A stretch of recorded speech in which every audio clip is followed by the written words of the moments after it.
Europa, or Jupiter 2, is the smallest of the Galilean moons of Jupiter. It is also the sixth largest moon in the solar system.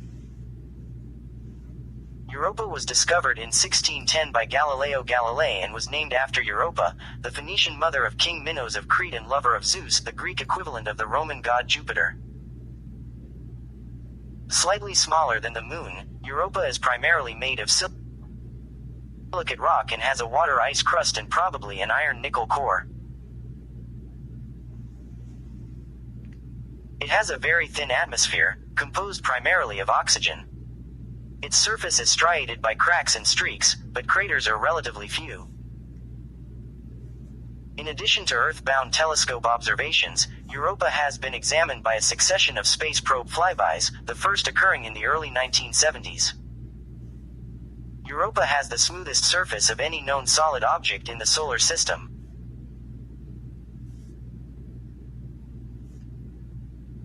The apparent youth and smoothness of the surface have led to the hypothesis that a water ocean exists beneath the surface, which could conceivably harbor extraterrestrial life. The predominant model suggests that heat from tidal flexing causes the ocean to remain liquid and drives ice movement similar to plate tectonics, absorbing chemicals from the surface into the ocean below.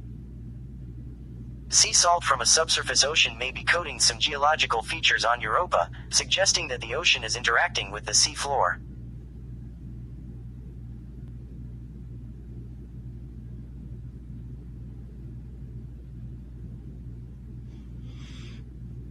This may be important in determining whether Europa could be habitable. In addition, the Hubble Space Telescope detected water vapor plumes similar to those observed on Saturn's moon Enceladus, which are thought to be caused by erupting cryogeysers.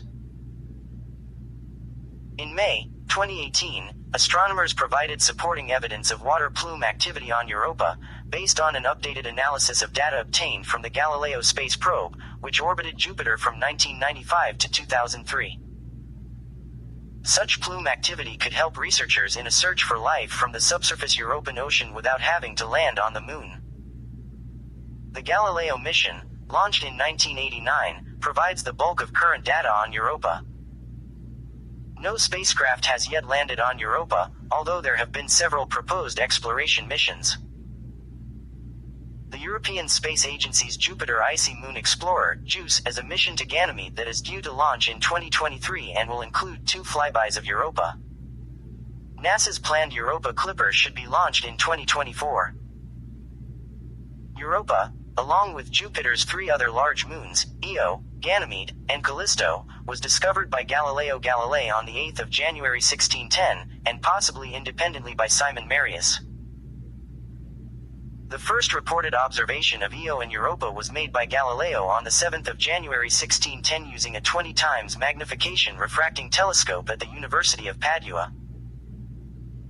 However, in that observation, Galileo could not separate Io and Europa due to the low magnification of his telescope, so that the two were recorded as a single point of light. The following day, the 8th of January 1610, used as the discovery date for Europa by the BICH-AS IAU, Io and Europa were seen for the first time as separate bodies during Galileo's observations of the Jupiter system. Europa is the namesake of Europa, daughter of the king of Tyre, a Phoenician noblewoman in Greek mythology. Like all the Galilean satellites, Europa is named after a lover of Zeus, the Greek counterpart of Jupiter. Europa was courted by Zeus and became the queen of Crete. The naming scheme was suggested by Simon Marius, who attributed the proposal to Johannes Kepler. First, 3 young women who were captured by Jupiter for secret love shall be honored, including Europa, the daughter of Agner. The second moon is called by me Europa. Io, Europa, the boy Ganymede, and Callisto greatly pleased lustful Jupiter. The names fell out of favor for a considerable time and were not revived in general use until the mid-20th century. What the fuck?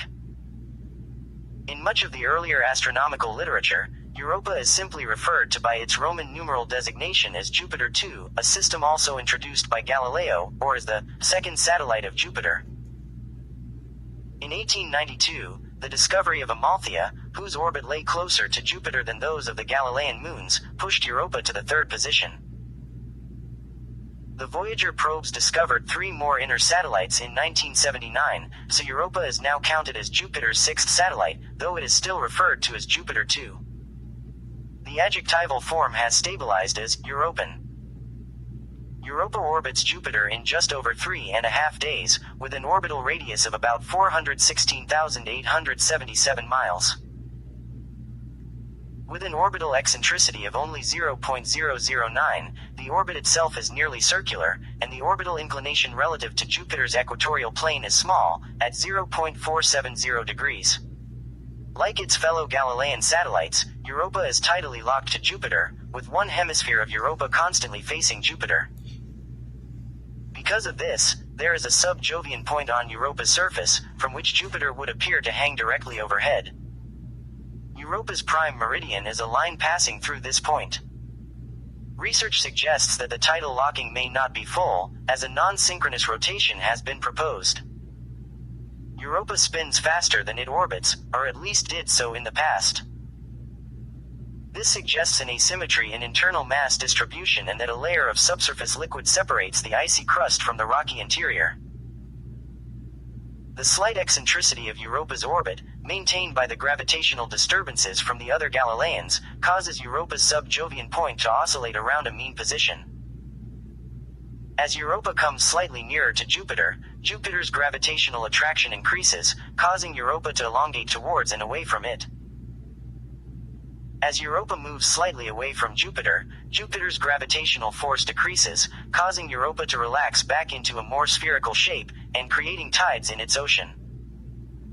The orbital eccentricity of Europa is continuously pumped by its mean motion resonance with Io.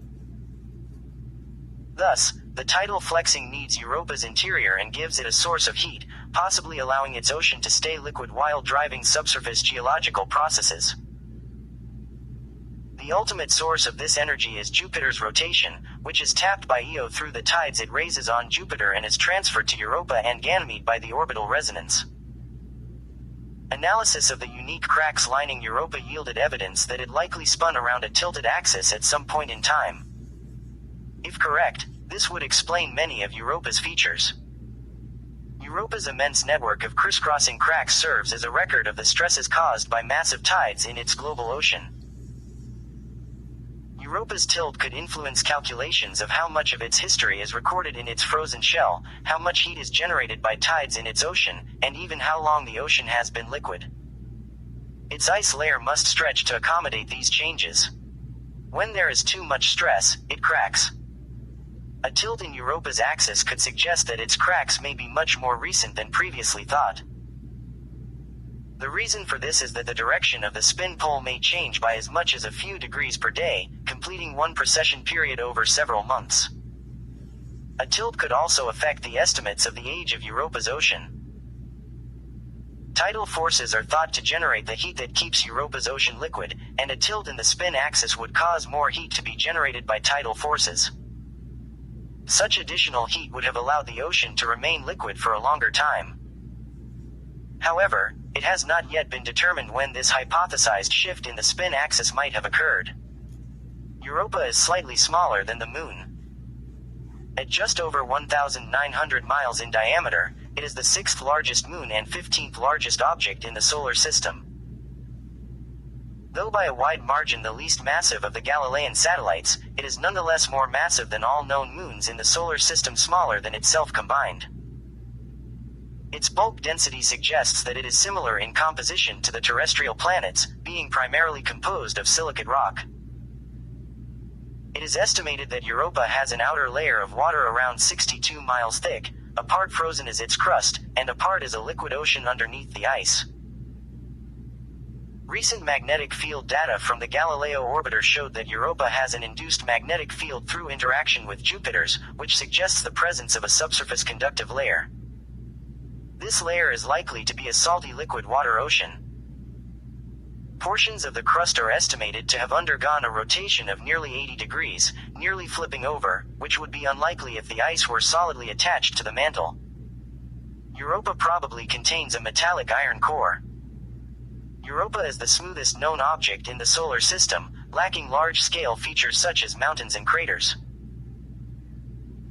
However, according to one study, Europa's equator may be covered in icy spikes called penitentes, which may be up to 15 meters high, due to direct overhead sunlight on the equator, causing the ice to sublime, forming vertical cracks.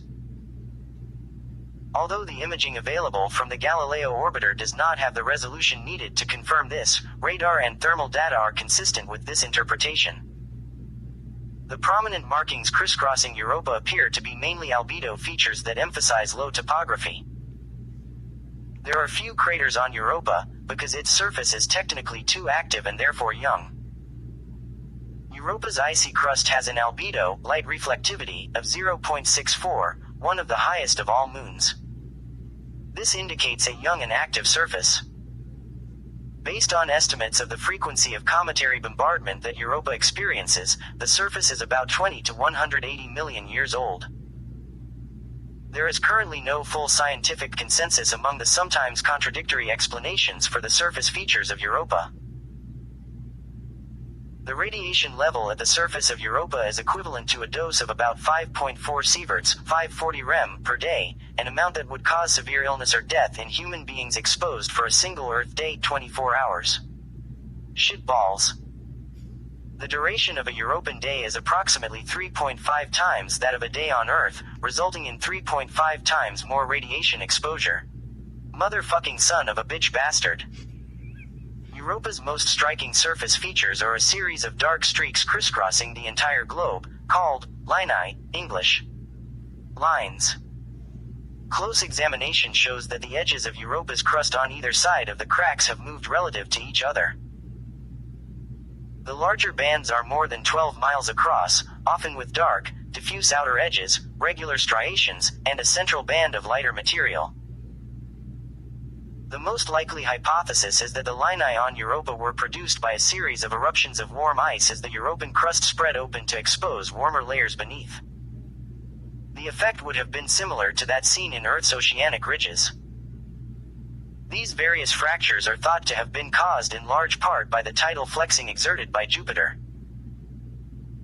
Because Europa is tidally locked to Jupiter, and therefore always maintains approximately the same orientation towards Jupiter, the stress patterns should form a distinctive and predictable pattern.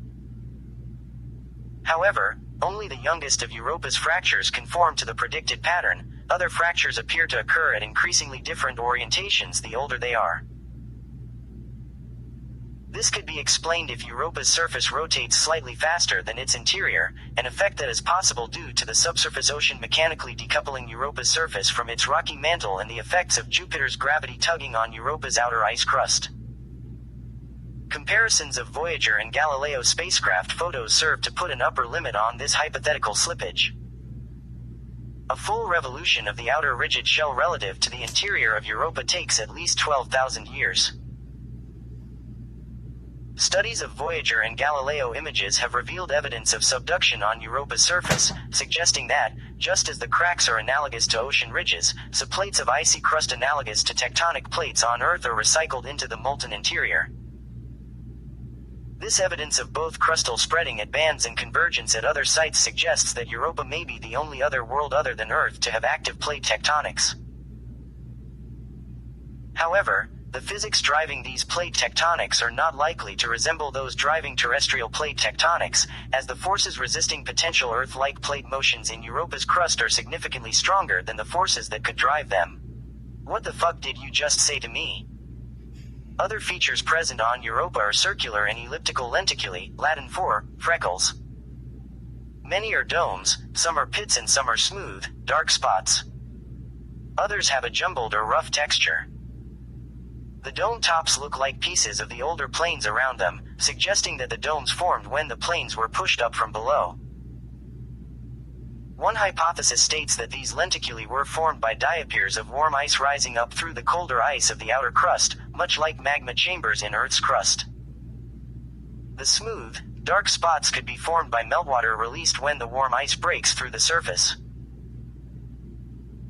The rough, jumbled lenticulae called regions of chaos, for example, Connemara chaos, would then be formed from many small fragments of crust, embedded in hummocky, dark material, appearing like icebergs in a frozen sea. An alternative hypothesis suggests that lenticulae are actually small areas of chaos and that the claimed pits, spots and domes are artifacts resulting from over-interpretation of early, low-resolution Galileo images. The implication is that the ice is too thin to support the convective diapir model of feature formation. In November 2011, a team of researchers from the University of Texas at Austin and elsewhere presented evidence in the journal Nature suggesting that many chaos terrain features on Europa sit atop vast lakes of liquid water. These lakes would be entirely encased in Europa's icy outer shell and distinct from a liquid ocean thought to exist farther down beneath the ice shell. Full confirmation of the lake's existence will require a space mission designed to probe the ice shell either physically or indirectly, for example, using radar. Work published by researchers from Williams College suggests that chaos terrain may represent sites where impacting comets penetrated through the ice crust and into an underlying ocean. Scientists' consensus is that a layer of liquid water exists beneath Europa's surface, and that heat from tidal flexing allows the subsurface ocean to remain liquid. Europa's surface temperature averages about minus 260 degrees at the equator and only minus 370 degrees at the poles, keeping Europa's icy crust as hard as granite. The first hints of a subsurface ocean came from theoretical considerations of tidal heating, a consequence of Europa's slightly eccentric orbit and orbital resonance with the other Galilean moons. Galileo imaging team members argue for the existence of a subsurface ocean from analysis of Voyager and Galileo images. The most dramatic example is chaos terrain, a common feature on Europa's surface that some interpret as a region where the subsurface ocean has melted through the icy crust. This interpretation is controversial. Most geologists who have studied Europa favor what is commonly called the thick ice model, in which the ocean has rarely, if ever, directly interacted with the present surface.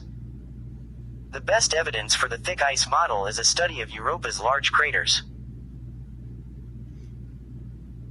The largest impact structures are surrounded by concentric rings and appear to be filled with relatively flat, fresh ice. Based on this and on the calculated amount of heat generated by European tides, it is estimated that the outer crust of solid ice is approximately 6 to 19 miles thick, including a ductile, warm ice layer, which could mean that the liquid ocean underneath may be about 60 miles deep.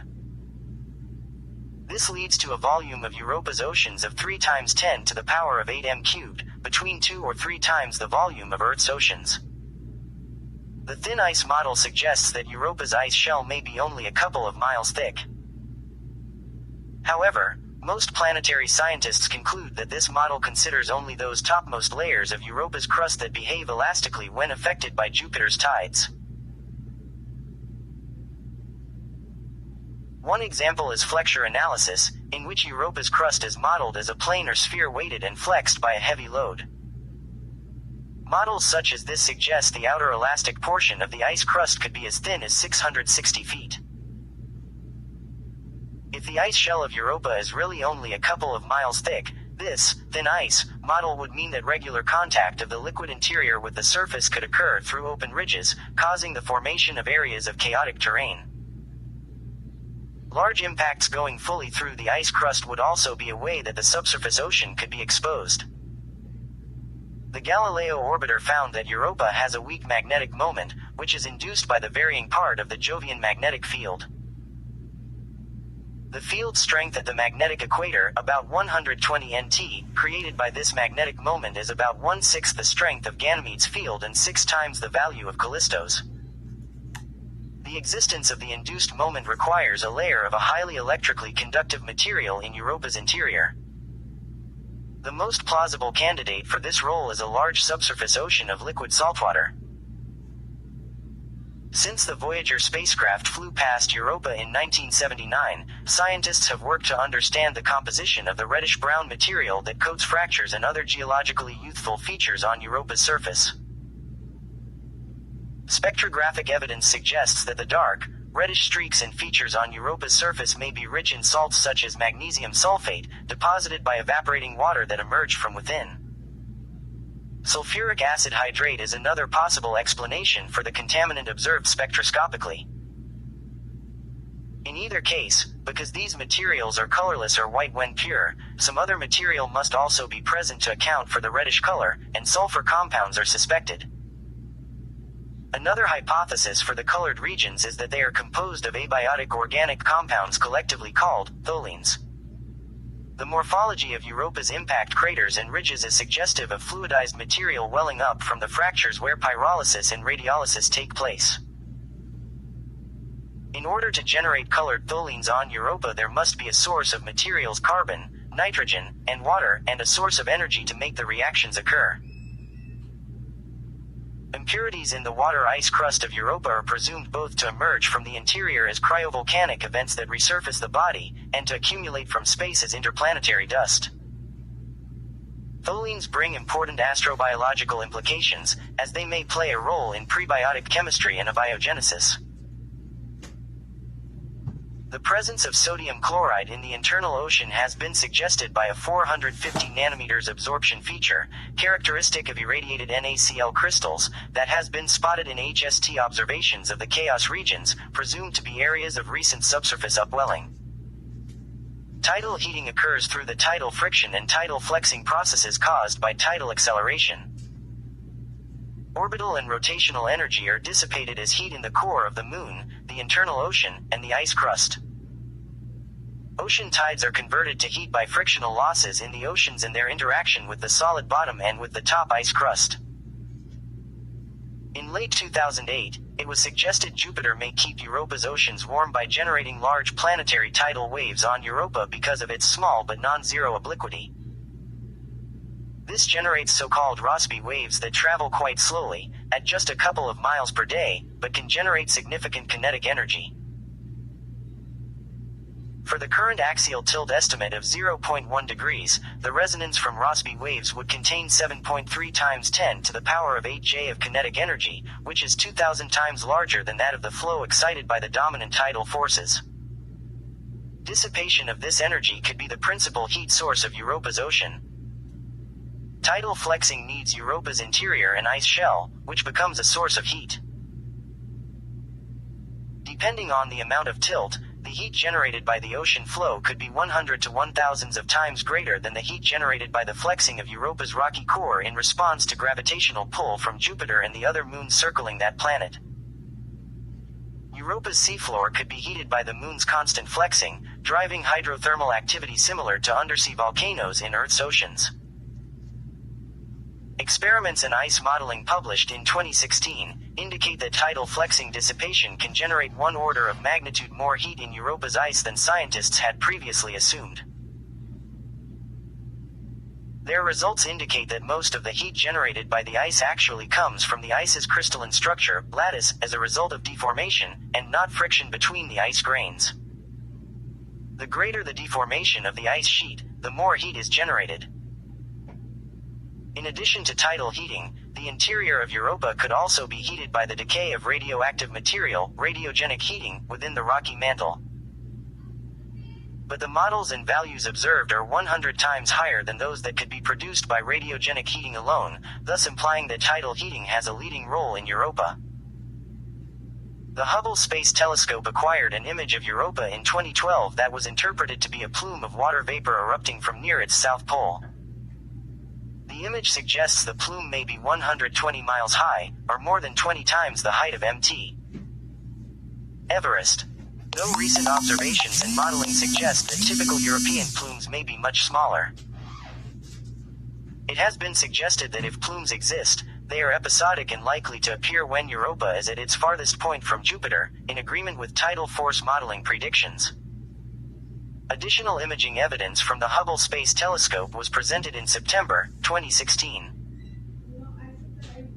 In May 2018, astronomers provided supporting evidence of water plume activity on Europa, based on an updated critical analysis of data obtained from the Galileo space probe, which orbited Jupiter between 1995 and 2003. Galileo flew by Europa in 1997 within 128 miles of the Moon's surface, and the researchers suggest it may have flown through a water plume. Such plume activity could help researchers in a search for life from the subsurface European ocean without having to land on the Moon. The tidal forces are about 1,000 times stronger than the moon's effect on Earth. The only other moon in the solar system exhibiting water vapor plumes is Enceladus. The estimated eruption rate at Europa is about 15,432 pounds per second compared to about 450 pounds per second for the plumes of Enceladus. If confirmed, it would open the possibility of a flyby through the plume and obtain a sample to analyze in situ without having to use a lander and drill through miles of ice. In November 2020, a study was published in the peer-reviewed scientific journal Geophysical Research Letters suggesting that the plumes may originate from water within the crust of Europa as opposed to its subsurface ocean. The study's model, using images from the Galileo space probe, proposed that a combination of freezing and pressurization may result in at least some of the cryovolcanic activity. The pressure generated by migrating briny water pockets would thus, eventually, burst through the crust, thereby creating these plumes. The theory that cryovolcanism on Europa could be triggered by freezing and pressurization of liquid pockets in the icy crust was first proposed by researchers at the University of Hawaii at Manoa in 2003, who were the first to model this process. A press release from NASA's Jet Propulsion Laboratory referencing the November 2020 study suggested that plumes sourced from migrating liquid pockets could potentially be less hospitable to life. This is due to a lack of substantial energy for organisms to thrive off of, unlike proposed hydrothermal vents on the subsurface ocean floor. The atmosphere of Europa can be categorized as a thin, tenuous atmosphere, often called an exosphere, primarily composed of oxygen and trace amounts of water vapor. However, this quantity of oxygen is produced in a non-biological manner. Given that Europa's surface is icy, and subsequently very cold, as solar ultraviolet radiation and charged particles, ions and electrons, from the Jovian magnetospheric environment collide with Europa's surface, water vapor is created and instantaneously separated into oxygen and hydrogen constituents. As it continues to move, the hydrogen is light enough to pass through the surface gravity of the atmosphere, leaving behind only oxygen. The surface-bounded atmosphere forms through radiolysis, the dissociation of molecules through radiation. This accumulated oxygen atmosphere can get to a height of 125 miles above the surface of Europa.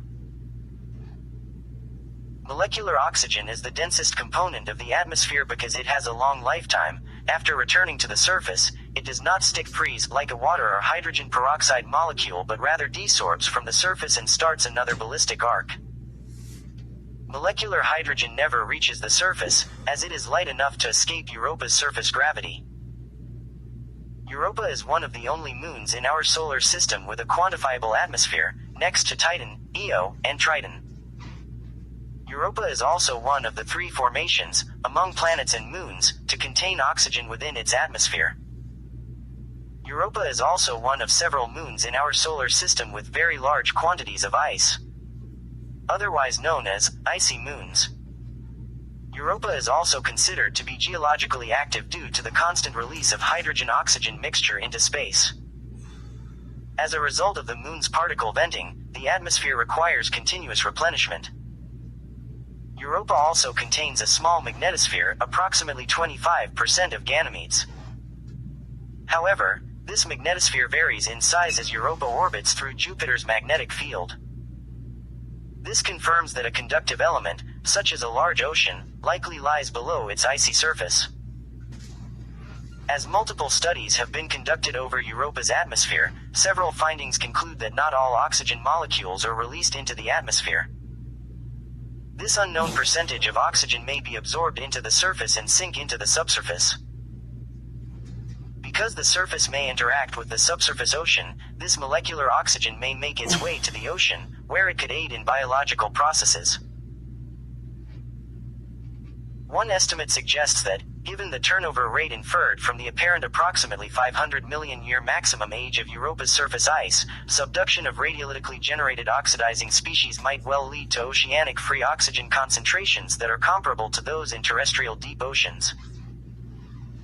Through the slow release of oxygen and hydrogen, a neutral torus around Europa's orbital plane is formed. This neutral cloud has been detected by both the Cassini and Galileo spacecraft, and has a greater content number of atoms and molecules than the neutral cloud surrounding Jupiter's inner moon Io. This torus was officially confirmed using energetic neutral atom (ENA) imaging. Europa's torus ionizes through the process of neutral particles exchanging electrons with its charged particles. Since Europa's magnetic field rotates faster than its orbit velocity, these ions are left in the path of its magnetic field trajectory, forming a plasma. It has been theorized that these ions are responsible for the plasma within Jupiter's magnetosphere. However, in March 2024, it was discovered that Europa produces much less oxygen than previously been thought. The atmosphere of Europa was first discovered in 1995 by Hall al. and the Goddard High-Resolution Spectrograph of the Hubble telescope. This observation was then confirmed in 1997 by the Galileo probe, which was built by Hughes Aircraft Company and operated by NASA. The Galileo probe flew only 3 miles above the estimated maximum atmospheric line, 128 miles from Europa's surface, but then changed course to collide with Jupiter's atmosphere in order to prevent unwanted impact with Europa's surface.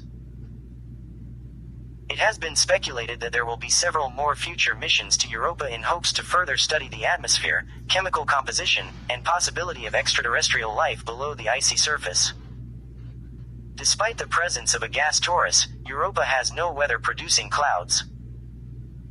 As a whole, Europa has no wind, precipitation, or presence of sky color due to the low presence of gravity.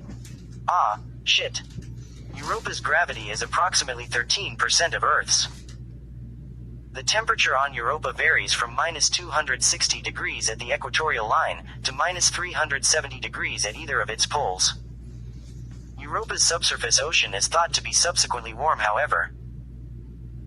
It is theorized that because of radioactive and tidal heating, as mentioned in the sections above, there are points in the depths of Europa's ocean that may only be slightly cooler than that of Earth's oceans. Studies have also concluded that Europa's ocean would have been rather acidic at first, with large concentrations of sulfate, calcium, and carbon dioxide. But over the course of 4,500,000,000 years, it became full of chloride, thus resembling our 1.94% chloride oceans on Earth. Exploration of Europa began with the Jupiter flybys of Pioneer 10 and 11 in 1973 and 1974 respectively. The first close-up photos were of low resolution compared to later missions.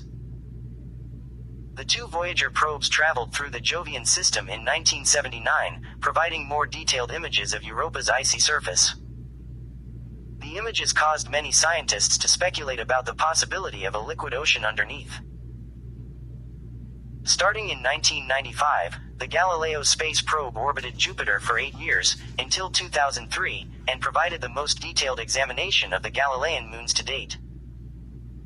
It included the Galileo Europa mission and Galileo Millennium mission, with numerous close flybys of Europa. In 2007, New Horizons imaged Europa, as it flew by the Jovian system while on its way to Pluto. Conjectures regarding extraterrestrial life have ensured a high profile for Europa and have led to steady lobbying for future missions. The aims of these missions have ranged from examining Europa's chemical composition to searching for extraterrestrial life in its hypothesized subsurface oceans. Robotic missions to Europa need to endure the high radiation environment around Jupiter. Because it is deeply embedded within Jupiter's magnetosphere, Europa receives about 5.40 sieverts of radiation per day. Fucked up bitch.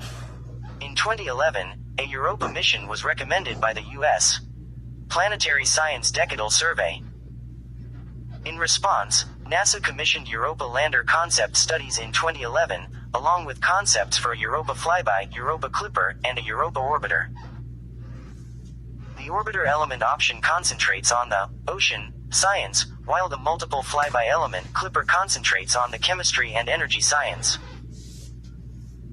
On the 13th of January 2014, the House Appropriations Committee announced a new bipartisan bill that includes $80 million funding to continue the Europa mission concept studies.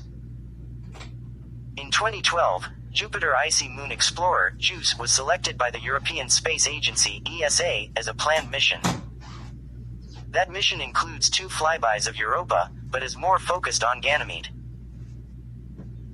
Europa Clipper. In July 2013, an updated concept for a flyby Europa mission called Europa Clipper was presented by the Jet Propulsion Laboratory (JPL) and the Applied Physics Laboratory (APL). In May 2015, NASA announced that it had accepted development of the Europa Clipper mission and revealed the instruments it will use. The aim of Europa Clipper is to explore Europa in order to investigate its habitability and to aid selecting sites for a future lander. The Europa Clipper would not orbit Europa, but instead orbit Jupiter and conduct 45 low-altitude flybys of Europa during its envisioned mission. The probe would carry an ice-penetrating radar, short-wave infrared spectrometer, topographical imager, and an ion and neutral mass spectrometer. Europa Lander, NASA, as a recent concept mission under study. 2018 research suggests Europa may be covered in tall, jagged ice spikes, presenting a problem for any potential landing on its surface.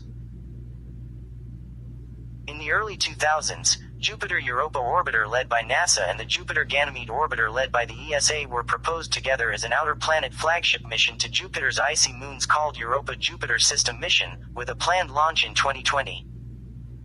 In 2009 it was given priority over Titan-Saturn System Mission. At that time, there was competition from other proposals. Japan proposed Jupiter Magnetospheric Orbiter. Jovian Europa Orbiter was an ESA Cosmic Vision concept study from 2007. Another concept was Ice Clipper, which would have used an impactor similar to the Deep Impact mission. It would make a controlled crash into the surface of Europa, generating a plume of debris that would then be collected by a small spacecraft flying through the plume. Jupiter Icy Moons Orbiter, JIMO, was a partially developed fission-powered spacecraft with ion thrusters that was cancelled in 2006. What the fuck? It was part of Project Prometheus. The Europa Lander mission proposed a small nuclear-powered Europa Lander for JIMO. It would travel with the orbiter, which would also function as a communication relay to Earth. Europa Orbiter. Its objective would be to characterize the extent of the ocean and its relation to the deeper interior. Instrument payload could include a radio subsystem, laser altimeter, magnetometer, Langmuir probe, and a mapping camera. The Europa Orbiter received a go-ahead in 1999 but was cancelled in 2002. Bitch. This orbiter featured a special ice-penetrating radar that would allow it to scan below the surface. More ambitious ideas have been put forward, including an impactor in combination with a thermal drill to search for biosignatures that might be frozen in the shallow subsurface. Another proposal put forward in 2001 calls for a large nuclear-powered, melt probe, cryobot that would melt through the ice until it reached an ocean below.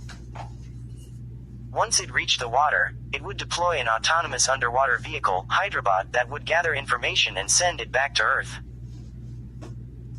Both the cryobot and the Hydrobot would have to undergo some form of extreme sterilization to prevent detection of Earth organisms instead of native life and to prevent contamination of the subsurface ocean.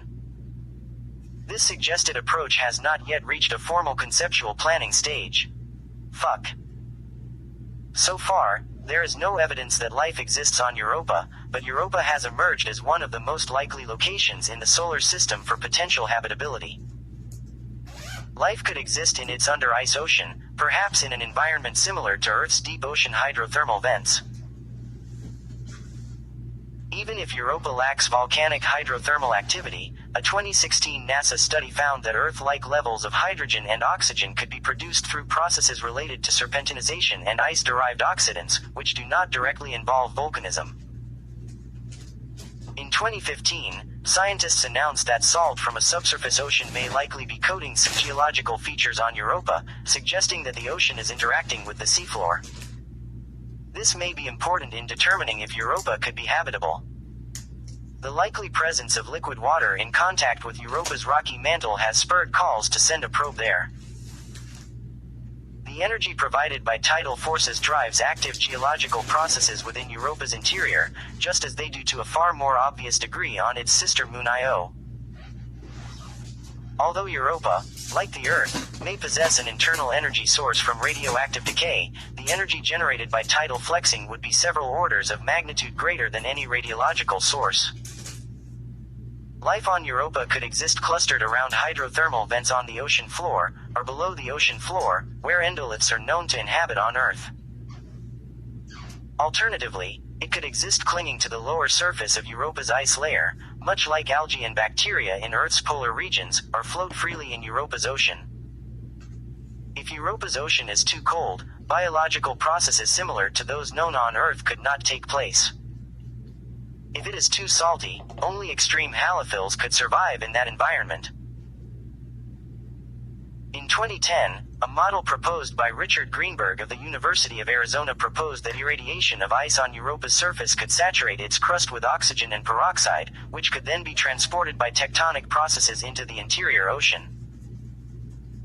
Such a process could render Europa's ocean as oxygenated as our own within just 12 million years, allowing the existence of complex, multicellular lifeforms.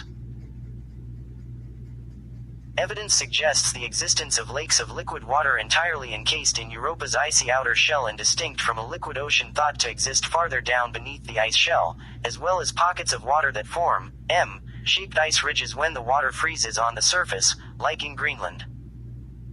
If confirmed, the lakes and pockets of water could be yet another potential habitat for life. Evidence suggests that hydrogen peroxide is abundant across much of the surface of Europa.